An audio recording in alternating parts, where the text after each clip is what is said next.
စာလေးတစ်ကြောင်းရိုက်ပြီးခိုင်းရုံနဲ့ -AI မှာမြန်မာစကားပြော recap video တွေ free အလကားထုတ်လို့ရနေပါပြီ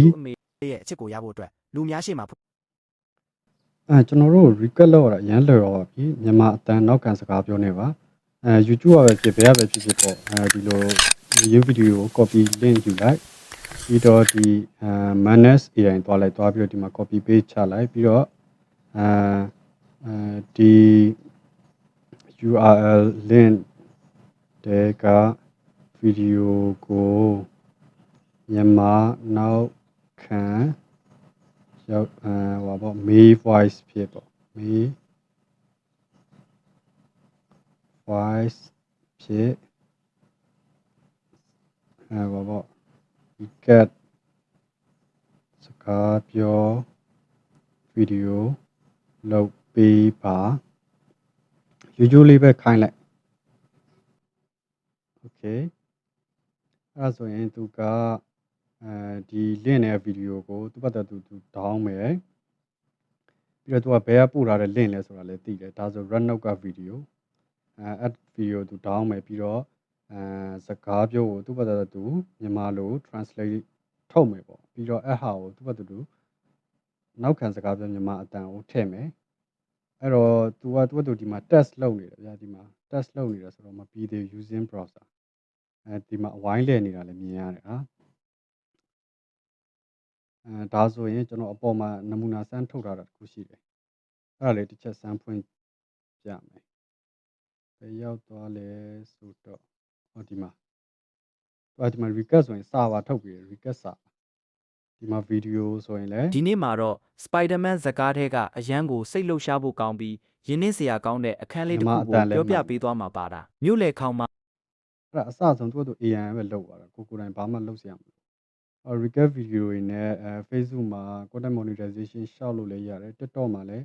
ဒီလိုပေါ့content monetization ရှောက်ပြီးတော့အဲ့လိုပေါ့ဒေါ်လာဝင်ငွေရအောင်ရှာလို့ရပါတယ်ဒါပေမဲ့ video တွေတော့အများတန်းမှန်မှန်တင်နိုင်မှရမယ်ဗီဒီယိုတွေကအများတန်းမှန်မှန်တင်မှလူကြည့်များမှာပေါ့တစ်ရက်တစ်ပုတ်ကတော့နှစ်ပုတ်ကတော့အနည်းဆုံးပုံမှန်တင်နိုင်မှအဆင်ပြေမယ်โอเคကျွန်တော်အဲ့ဆိုရင်တစ်ချက်စောင့်ကြည့်လိုက်အောင်မယ်နော်သူကဒီမှာသူလုပ်နေတဲ့ test လေးတွေပြတာပေါ့သူဘာလုပ်နေလဲဆိုတော့ဗီဒီယိုတွေက download လုပ်ပြီးတော့အကြောင်းအရာကိုသူနားလည်အောင်လုပ်ဆောင်နေတယ်ပြီးတော့မှမြန်မာဘာသာ recap transcript ရေးပြီးတော့ယောက်ျားလေးအတန်းနဲ့ voice over သူပြောမယ်ပေါ့video editing မှာလည်းသူက mirror effect ထည့်မယ်တဲ့copyright မညှိအောင်ပေါ့ပြီးတော့ original audio လည်းသူဖြောက်မယ်တဲ့ပြီးတော့မြန်မာအတန်ထည့်မယ်ပေါ့ပြီးတော့ watermark ထည့်မယ်ပေါ့ပြီးတော့နောက်ဆုံးပြီးသွားတဲ့ video ကိုတော့ကျွန်တော်စီပို့ပေးမယ်ပေါ့အဲ့သူ test က၄ခုရှိတယ်သူတစ်ဆင့်ချင်းစီလုပ်နေတာအဲ့သူလုပ်နေတဲ့အချိန်မှာလည်းကျွန်တော်တို့တခြားFacebook တွေပြောလိုက်ပို့နေဇလန်းအစမှာဂျက်ဟာလီစာရဲ့စိတ်ကိုဖန်ဆားဖို့အတွက်နေ့တိုင်းသူ့ရဲ့အဲ့လိုမျိုးသူလုပ်နေတာကျွန်တော်တို့ကခိုင်းနေတာတခုရှိရင် link လေးပို့ပြီးတော့ခိုင်းထားလိုက်လွှတ်ထားလိုက်တခုတော့ရှိတယ်ပေါ့ကျွန်တော်တို့ credit တော့ကုန်တယ် credit ကဒီမှာ credit ကအကောင့်ဖွင့်ခြင်းကို1000ရတယ်ပြီးတော့ကျွန်တော်ပေးတဲ့ link ပေါ့ကျွန်တော်ပေးတဲ့ link တွေကနေဝင်ဖွင့်မယ်ဆိုရင်ကျွန်တော်အဲ့ link ကိုတော့ကျွန်တော် copy ကူးပြီးတော့ comment မှာဖြစ် caption မှာဖြစ်ချတာပဲမယ်ဒီ link ပေါ့ဒီ link ကနေပြီးတော့ကျွန်တော် copy ကူးလာတော့ချတာပဲအဲ့ link နဲ့ဝင်ပြီး credit 900ရတယ်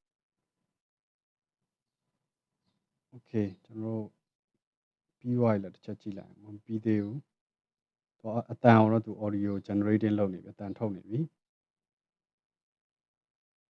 okay ဒါက video editing ကသူကဟိုပါပေါ့ဒါကမခိုင်းလဲရတယ်ဟာဒါ copyright လွတ်အောင်လို့သူလုပ်ပေးတာပေါ့အဲ့ဒါမထည့်ခိုင်းလဲရတယ်မြန်မာအတန်နောက်ခံတစ်မျိုးတည်းထည့်လဲရတယ်သူကတခုတော့ရှိတာပေါ့သူကသူ့ခိုင်းတဲ့အကြောင်းအရာတွေများတယ်ဆိုရင်သူအလုပ်ပုံများများလုပ်ရတယ်အဲ့တော့ credit များများကုန်တယ်အကယ်၍ပေါ့ကိုက credit အများကြီးထည့်လို့ခြင်းတယ်ဆိုရင်လေဒီမှာကျွန်တော်တို့ဟိုပါပေါ့ကိုတငယ်ချင်းကို share မယ်ဆိုရင် credit 900ပေါ့ကိုလည်းရတယ်သူလည်းရတယ်အဲ့လိုမျိုးပေါ့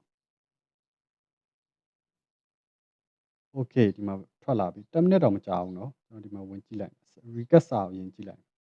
ဟောဒီမှာ recap စာကိုလည်းသူပြောရှင်းပြထားတယ်ကျွန်တော်တို့အသေးစိတ်တော့ဟိုမှာဖြစ်တော့ video လေးဝင်ကြည့်လိုက်မယ် ဒီနေ့မှာတော့ Marvel ရဲ့နာမည်ကြီးဇာတ်ကားတစ်ကားဖြစ်တဲ့ Shang-Chi ထဲကအဖေနဲ့သားအကျိတ်အနယ်တိုက်ခိုက်ကြတဲ့အခန်းလေးကိုပြောပြပေးသွားမှာပါတာ Shang-Chi ရဲ့အဖေဖြစ်သူဝန်ဝူးဟာဆယ်ကွင်းလက်ပတ်တွေရဲ့အစွမ်းနဲ့နှစ်ပေါင်းများစွာအုပ်ချုပ်လာခဲ့သူပါဒါပေမဲ့သူ့ဇနီးဆုံးရှုံးသွားပြီးနောက်မှာတော့သူဟာလမ်းမကိုရောက်သွားခဲ့ပါတယ်ကဒီအခန်းမှာတော့ Shang-Chi ဟာသူ့အဖေရဲ့မှားယွင်းတဲ့လုပ်ရက်တွေကိုတားဆီးဖို့အတွက်အစွမ်းကုန်စူးစမ်းနေတာကိုတွေ့ရမှာပါတာအဖေဖြစ်သူကသူ့သားကိုသူနဲ့အတူလိုက်ခဲ့ဖို့ပြောပေမဲ့ Shang-Chi ကတော့သူ့အမေရဲ့တုံတင်ဆုံးမမှုတွေအတိုင်းမှန်ကန်တဲ့ဘက်ကနေယက်တီခဲ့ပါတယ်ကသားအဖနှစ်ယောက်ရဲ့တိုက်ပွဲဟာတကယ့်ကိုရင်သက်ရှုမောဖွယ်ကောင်းလာတယ်လို့ယုံသူတို့ကြားကတန်ရောစင်နဲ့နာကျင်မှုတွေကိုလည်းခံစားရမှာပါတာနောက်ဆုံးမှာတော့ Shang-Chi ဟာသူ့ရဲ့ကိုယ်ပိုင်အစွမ်းကိုရှာဖွေတွေ့ရှိသွားပြီးတကယ်သူရဲကောင်းတစ်ယောက်ဖြစ်လာခဲ့ပါတော့တယ်ကဒီနေ့မှာတော့ Marvel ရဲ့နာမည်ကြီးဇာတ်ကားတစ်ကားဖြစ်တဲ့ Shang-Chi ထဲကအဖေနဲ့သား Okay အဲ့ဒါရိုးရိုးရှင်းရှင်းလေးပါစာလေးတစ်ကြောင်းနဲ့ကိုခိုင်းရုံပဲစာခိုင်းရင်လည်းကိုကအများကြီးကိုယ့်ကိုခိုင်းကျင်တဲ့အကြောင်းအရာတွေထပ်ထည့်ရေးလေးရတယ်ဥပမာမြန်မာစာတန်းထိုးခိုင်းကျင်လားထိုးလို့ရတယ်ဒါပေမဲ့တစ်ခုတော့ရှိတာသူကမြန်မာစာတန်းထိုးရင်စလုံးပေါင်းတွေမမှန်တာလေးတွေတော့ရှိနိုင်တယ်အဲ့တော့မြန်မာစာတန်းထိုးကိုကိုယ့်ဘာသာကိုကတ်မှပြန်ထိုးလဲရပါတယ် Okay